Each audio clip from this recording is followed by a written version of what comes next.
السلام علیکم دوستو جی دوستو، جگر اور گردے کے لیے یہ ارک مکو ہے اور ارک کاسنی ہے. ٹھیک ہے جی، یہ ارک مکو ہے 10 ml فی لیٹر کے حساب سے. اب ہمارے پاس ہے 29,000 چوزا.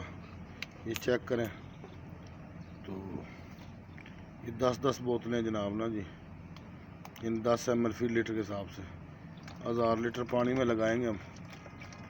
تو یہ جناب 6 گھنٹے پانی چل جائے گا ہمارا.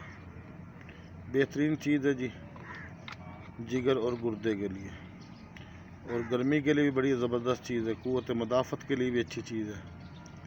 تو یہ آپ استعمال کرائیں انشاءاللہ. آج کل بالخصوص جیسے گرمی ہے تو بہترین فائدہ. 10 دن سے چھوٹا چوزا ہو تو 5 ml فی لیٹر دی، 10 دن سے بڑا ہو 10 ml فی لیٹر دی. 5-6 گھنٹے کا پانی دیں. اور 20 دن سے بڑا ہو تو پھر بھی یہی مقدار ہے، لیکن ڈبل ٹینکی لگانی پڑے گی آپ کو. 2000 پانی لگانا پڑے گا، 2000 لیٹر. تو یہ ایک اور دیسی نسخہ انشاءاللہ آپ کو بڑا فائدہ دے گا. دعاؤں میں یاد رکھے گا. اللہ حافظ.